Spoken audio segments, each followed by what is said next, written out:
En avant pour être édifié sur Radio Matania. Voici la prédication. Matania Radio.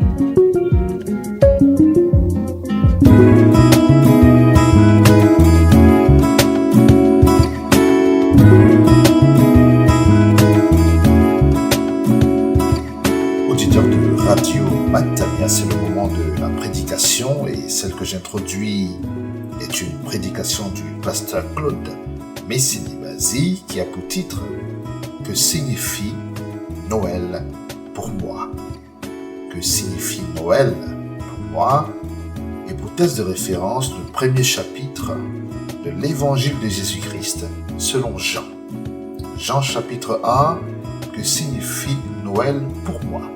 Vous avez compris que cette prédication sera focalisée sur la signification de la fête de Noël. Vous apprendrez comme moi qu'il y a plusieurs aspects ou plusieurs axes de définition de la fête de Noël. C'est une fête religieuse, une fête familiale, une fête commerciale.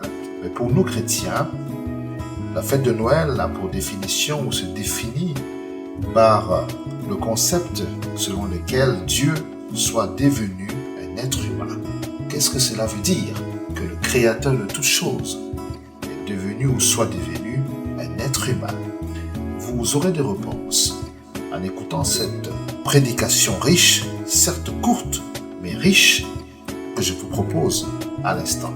Je voulais simplement vous préciser à son début qu'elle sera rediffusée à plusieurs reprises durant les 2 prochaines heures. Que le Seigneur nous bénisse tous et bonne fête de Noël à vous tous.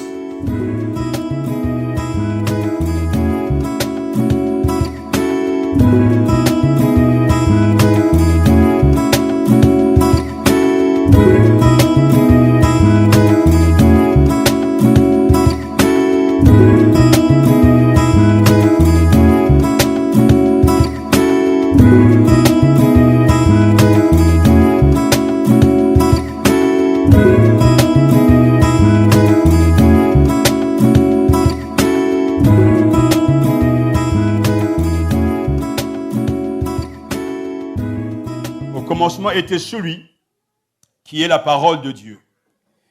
Il était avec Dieu, il était lui-même Dieu. Au commencement, il était avec Dieu. Dieu a tout créé par lui. Rien de ce qui a été créé n'a été créé sans lui. En lui résidait la vie, et cette vie était la lumière des hommes. La lumière brille dans les ténèbres, et les ténèbres ne l'ont pas étouffé. Un homme parut envoyé par Dieu, il s'appelait Jean. Il vint pour être un témoin de la lumière afin que tous les hommes croient par lui. Il n'était pas lui-même la lumière, mais sa mission était d'être le témoin de la lumière. Celui-ci était la véritable lumière, celle qui en venant dans le monde éclaire tout être humain. Celui qui est la parole était déjà dans le monde, puisque Dieu a créé le monde par lui, et pourtant le monde ne l'a pas reconnu. Il est venu chez lui, et les siens ne l'ont pas accueilli. Certains pourtant l'ont accueilli, ils ont cru en lui. À tout cela, il a accordé le privilège de devenir enfant de Dieu. Ce n'est pas par une naissance naturelle, ni sous l'impulsion d'un désir, ou encore par la volonté d'un homme qui le sont devenus, mais c'est de Dieu qu'ils sont nés. Celui qui est la parole est devenu homme. Il a vécu parmi nous. Nous avons contemplé sa gloire, la gloire du Fils unique envoyé par son Père, plénitude de grâce et de vérité. Jean, son témoin, a proclamé publiquement « Voici celui dont je vous ai parlé lorsque j'ai dit « Celui qui vient après moi m'a précédé, car il existait déjà avant moi. » Nous avons tous été comblés de ses richesses. Il a déversé sur nous une grâce après l'autre. En effet, si la loi nous a été donnée par Moïse, la grâce et la vérité sont venues par Jésus-Christ. Personne n'a jamais vu Dieu.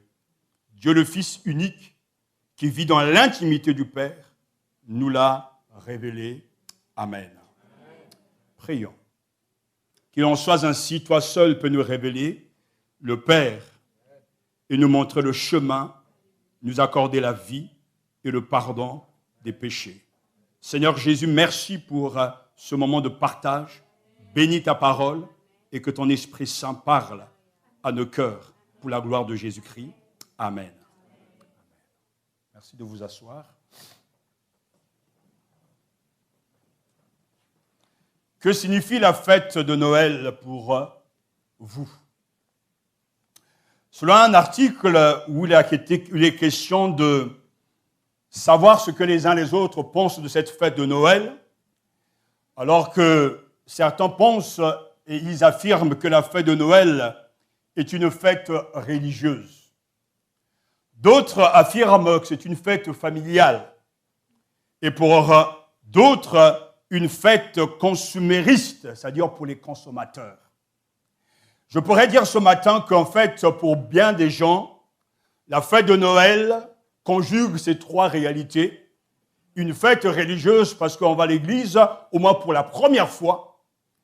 Une fête familiale parce que bientôt on va partager donc la dinde et les pommes de terre et aussi la bûche de Noël et sans compter bien sûr les cadeaux pour les enfants. Et on sait aussi que c'est devenu une fête commerciale où les uns et les autres donc cherchent à rattraper sans doute ce qu'ils n'ont pas pu faire durant 11 mois. Mais quoi qu'il en soit, nous sommes prenant pour ces trois réalités, une fête religieuse, une fête familiale, et bien sûr, l'on consomme aussi parce qu'il faut être ensemble les uns avec les autres. Mais pourtant, selon les cultures, selon les traditions, les uns et les autres ont leur compréhension de cette fête. Aux Pays-Bas, par exemple, on ne célèbre pas vraiment Noël comme une fête religieuse, plutôt on met en avant le Saint-Nicolas. C'est le moment donc de se souvenir qu'il faut se retrouver ensemble et qu'il faut vivre ensemble. Noël en Chine, alors là, c'est carrément un événement commercial.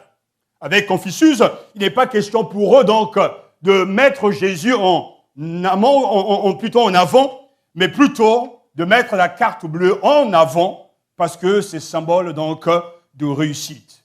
En Inde, par exemple, Noël ressemble comme à la fête d'Halloween. En fait, on se déguise, on aime bien en tout cas mettre les vêtements de Noël, de Père Noël pour être vu dans la société, pour circuler. C'est le moment de se cacher ou bien de se faire voir. Au Burkina Faso, la fête de Noël est en fait une fête interreligieuse. C'est-à-dire il y a un dialogue interreligieux. C'est l'occasion que les enfants préparent à Noël en se livrant à une bienveillante concurrence pour réaliser la plus belle crèche du quartier.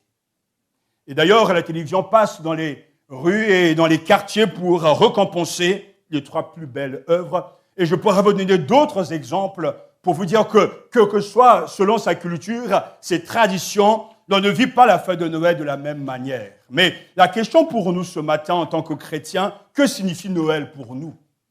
Noël est devenu une fête qui est sortie donc de nos assemblées, de nos églises, pour devenir, comme je l'ai dit tout à l'heure, une fête commerciale. Nous sommes heureux de voir la ville donc se vêtir de tant de lumière, tant de couleurs. Et c'est magnifique. Et l'enfant que nous sommes, l'enfant que je suis, ne peut pas ne pas être extasié et être enthousiasmé de voir la beauté, les éclairages, les beaux sapins, les belles couleurs, parce que tout ça, c'est symbole de fête. Mais quand nous tournons la Bible et que nous regardons la parole de Dieu, l'apôtre Jean nous donne la vraie signification de la fête de Noël. Que signifie la fête de Noël pour moi, pour nous chrétiens? Jean répond au verset 14, « Et la parole s'est faite homme, elle habitait parmi nous. Celui qui est la parole est devenu un homme et il a vécu parmi nous. » Voilà la raison principale pour nous chrétiens de fêter Noël. Dieu est devenu un être de chair. Dieu est devenu un être humain. Celui qui a toujours existé et qui était Dieu, qui était face à Dieu, est devenu un être humain. Celui qui est la parole, selon Jean, est devenu un être humain, un être de chair. Cela veut dire beaucoup de choses parce que la foi chrétienne proclame que Jésus fut totalement Dieu et totalement homme. Dans son humanité, Jésus a connu toutes les vicissitudes de la vie, les peines, les joies, les souffrances, les échecs, les victoires, les tentations, les douleurs. Il a vécu ces choses parce que Jésus est devenu un être humain. Cela veut dire qu'il peut vous comprendre parce qu'il connaît lui-même la souffrance. Il peut comprendre lorsqu'on est trahi parce qu'il a connu justement cette trahison d'un de ses disciples. Il peut secourir parce qu'il sait ce que veut dire vivre sans les ressources nécessaires. Dieu est devenu un être humain. Il est venu vivre dans notre environnement, nous dit Jean. Elle a fait sa demeure parmi nous. Il a habité parmi nous. Et ça, c'est le but de l'incarnation. Il n'est pas venu pour être avec des anges. Il n'est pas venu pour être avec des murs. Mais Dieu est venu pour habiter et marcher à côté des êtres humains. Dieu demeure avec son peuple. Dieu s'est fait homme pour entrer dans notre faiblesse humaine. Ainsi capable de comprendre nos souffrances, nos soupirs, nos lamentations, nos interrogations, nos inquiétudes, nos peines, nos chagrins. Jésus a vécu ces choses sans commettre de péché. Et lorsqu'on observe, l'apôtre Jean dit bien oui, Dieu s'est fait homme et il a habité parmi nous. Et quand on regarde la vue de Jésus, je ne peux que m'extasier parce que mon Jésus, ce Jésus-là, est sublime. D'où la bassesse de sa mère. D'où, justement, la crèche, d'où la fuite en Égypte, d'où Nazareth, Jésus a vécu parmi nous. Non pas comme un président des présidents, pas comme un roi selon les hommes, mais lui, il était humble. Lui, il était simple. D'où l'absence même d'un endroit pour reposer sa tête, nous dit la Bible. D'où la pauvreté de celui qui n'a pas d'argent même pour payer l'impôt du temple. Jésus n'a même pas eu un endroit pour célébrer la Pâque, il a dû louer. Lui, le créateur de toutes choses. Il n'était pas très instruit, il n'était pas universitaire comme certains d'entre nous, mais Jésus était un maître de sagesse. Il a été persécuté, rejeté quand il est venu chez lui, chez les Juifs. Mais la Bible nous dit qu'à tous ceux qui l'ont reçu, il a donné le pouvoir, le privilège de devenir enfant de Dieu. Un de ses titres préférés, lui qui était parmi nous, c'est être l'ami des pécheurs. Il n'est pas venu pour juger, il n'est pas venu pour culpabiliser, il est venu pour sauver. Il est venu pour démontrer ce qu'est l'amour. Il est venu pour incarner l'amour, car il est amour. Jésus, c'est l'ami des pécheurs. Il peut être ton ami ce matin parce qu'il te connaît et il t'aime. Le Fils de Dieu s'est incarné dans un nouveau réseau de relations avec son père et sa mère, avec ses frères et sœurs, avec ses disciples, avec les scribes, les pharisiens et les sadducéens, avec les soldats romains, avec les lépreux et les prostituées. C'est Jésus tout simplement. Dieu parmi nous. Et si on regarde dans son CV, sa carte de visite, fils d'une paysanne, il a grandi dans un village obscur, Nazareth, c'est loin, loin, loin là-bas, c'est le bled. Il a travaillé comme charpentier jusqu'à l'âge de 30 ans et a appris le métier de son père, Joseph. Et il a appris à se soumettre à sa mère, Marie. Marie a élevé le petit Jésus, a changé bien sûr le petit Jésus, a donné le lait maternel au petit Jésus. Elle a donné de l'affection, ils ont donné de l'affection au Seigneur de gloire. Il a accepté de revêtir la faiblesse de la nature humaine. Ainsi, il n'était pas important selon les gens de ce monde sur cette terre. Pendant 3 ans, il a été un prédicateur itinérant. Il n'a jamais possédé de maison alors que c'est le créateur du ciel et de la terre. Il n'a pas fondé de famille. Il n'est jamais allé à l'université. Mais Dieu lui a donné cette grande sagesse. Il n'a jamais voyagé plus de 300 kilomètres de son lieu de naissance, alors que moi j'ai fait des milliers de kilomètres, j'ai pris plusieurs fois l'avion, et certains d'entre nous. Mais Jésus n'a jamais quitté son bled. Il n'a fait aucune des choses que l'on associe à l'idée de la grandeur. Il n'avait même pas de recommandation, d'un soutien de qui que ce soit, alors qu'il était encore un jeune homme. Il était calomnié, rejeté, même pas accepté dans sa propre famille. Dieu parmi les hommes. Ses amis l'ont abandonné. Il a été livré à ses ennemis. Il y a eu un faux procès lui concernant. Il a été cloué à une croix entre deux voleurs. À l'heure de sa mort, même là, le peu qu'il avait, ses bourreaux se partageaient même sa tunique. Merveilleux sauveur. Son corps a été déposé dans un tombeau qu'un ami avait cédé par pitié pour lui. Lui qui est le maître, le créateur du ciel et la terre. Voilà pourquoi j'aime l'évangile. C'est simple. C'est Jésus tout simplement. L'unique, l'inimitable. Et Jean, dans ce prologue, nous parle de lui. Il nous dit tellement de vérités le concernant. Et j'aimerais tellement vous laisser ces vérités pour que vous aussi, vous recevez aujourd'hui le plus beau des cadeaux, le privilège de devenir enfant de Dieu. Comme je le suis, comme tant de croyants le sont, parce que c'est une grâce qui vient de Dieu. Ce Jésus-là qui est devenu un être humain, celui qui est devenu un être humain s'appelle Jésus-Christ. Nous dit le verset 17 de ce prologue. Dieu nous a donné la loi par Moïse, mais la grâce et la vérité sont venues par Jésus-Christ. Son nom est Jésus. Et l'ange dira, voici que tu seras enceinte, tu mettras au monde un fils et tu lui donneras le nom de Jésus. Jésus. Jésus. De l'hébreu, Yeshua, qui veut dire Dieu aide. Étymologiquement, mais Dieu sauve, le sens populaire. Et qu'il est lui, le Christ, loin de l'éternel, titre royal. Celui qui est devenu un être humain, Jésus-Christ est Dieu et Sauveur. Il est venu pourquoi? Pour sauver les uns les autres de leurs péchés. Il est venu pour pardonner. Il est venu pour relever. Il est venu pour guérir. Mais il est venu aussi pour régner dans le cœur de ceux qui l'ont accepté comme Seigneur et Sauveur.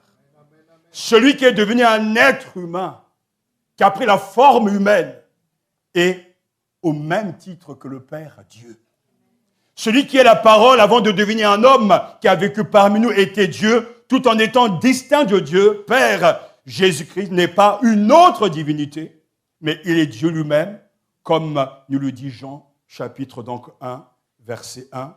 Au commencement était la parole, et la parole était avec Dieu, et la parole était Dieu. Et ce verbe être, c'est un verbe fort, à l'imparfait. Il était Dieu. Et il reste Dieu. Alléluia. Celui que nous célébrons aujourd'hui n'est plus dans la crèche. C'est fini, ça. Ça, ce n'est que le souvenir. Mais il est aujourd'hui au plus haut des cieux, présent parmi nous, et il est Dieu parce qu'il a toujours été Dieu. Jésus-Christ est la parole. Au commencement, la parole existait. La parole était avec Dieu. Et la parole était Dieu. C'est Jésus qui est le Logos. Jésus est la parole, le Verbe qui révèle Dieu. Pour connaître Dieu aujourd'hui, il ne faut pas aller voir Bouddha ou fréquenter n'importe quel tyran ou bien leader d'une certaine religion. Non, Jésus révèle Dieu. Jésus révèle le Père parce qu'il est la parole incarnée, la parole qui prend forme humaine, mais en même temps, la parole qui nous enrichit, la parole qui nous parle de Dieu. C'est Jésus qui est la parole vivante. Au commencement, à la genèse, à l'origine, alléluia, la parole existait déjà. Et cela nous renvoie au premier chapitre de la Bible, Genèse chapitre 1, verset 1. Au commencement était la parole. Et la parole était Dieu. Et Dieu dit que la lumière soit, et la lumière fut. Il était déjà là. Auprès de Dieu, il était Dieu lui-même. Et ce matin, nous adorons Dieu le Père, Dieu le Fils et Dieu le Saint-Esprit. Parce qu'il est Dieu, Jean nous dit également qu'en lui, tout a été créé et sans lui, rien n'existe. Tout a été créé par lui, verset 3. Rien de ce qui a été créé n'a été créé sans lui. Donc, il y a bien Dieu le Père, Dieu le Fils et Dieu le Saint-Esprit. S'il est le Créateur, l'agent de la création, Jésus n'est pas le Père, mais il est en communion avec son Père. Le croyant croit ces choses. Et quand toi qui n'es pas croyant, tu acceptes de croire ce que la Bible dit, tu auras le privilège de devenir un enfant de Dieu. C'est lui le créateur de toute réalité.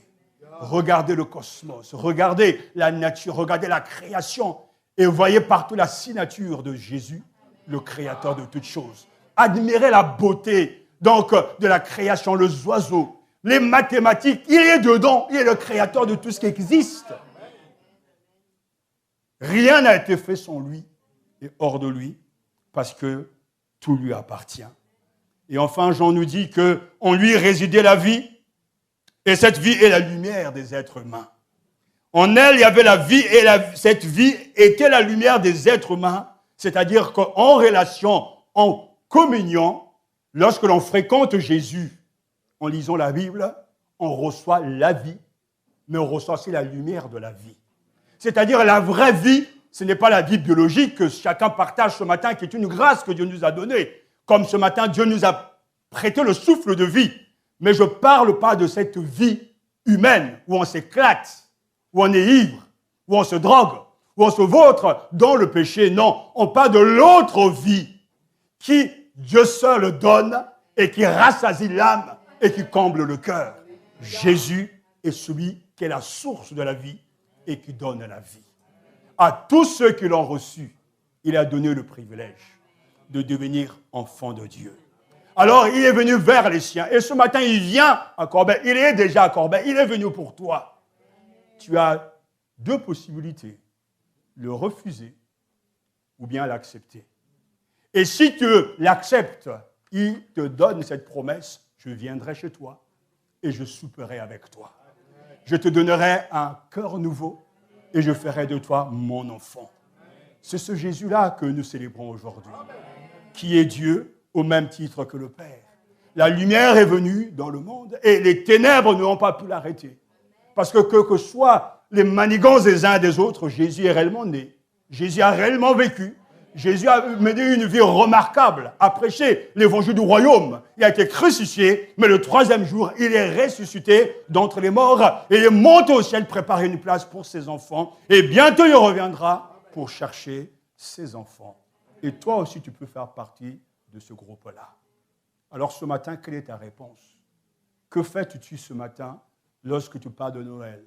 Peut-être un bon repas t'attend à la maison aujourd'hui ou bien cette semaine. Mais rappelle-toi que la signification de Noël, c'est que Dieu est devenu un être humain et qu'il a épousé la fragilité, la faiblesse humaine. Sache-le que tu as quelqu'un à côté de toi qui te connaît mieux que toi-même et qui est prêt à t'accepter, à te rencontrer, à te pardonner, à te guérir et à te donner la vie véritable. Alors, fêtons cette fête avec les mots, les paroles, parce qu'il est digne. Nous croyons en toi, Seigneur. Nous croyons dans ta parole. Que Dieu soit béni. Qu'en ce dimanche où nous célébrons Noël, emplis de gratitude, renouvelons notre attachement à Jésus, Fils de Dieu. Accueillons réellement le Seigneur Jésus dans notre vie. Laissons-nous inspirer par lui dans toutes nos décisions, afin qu'elles aillent dans le sens de la paix, de la concorde, du pardon, de la justice et de l'amour. Joyeux Noël 2019 pour gloire à Dieu dans les lieux très hauts et paix sur la terre aux hommes de bonne volonté. Que Dieu vous bénisse au nom de Jésus-Christ. Amen.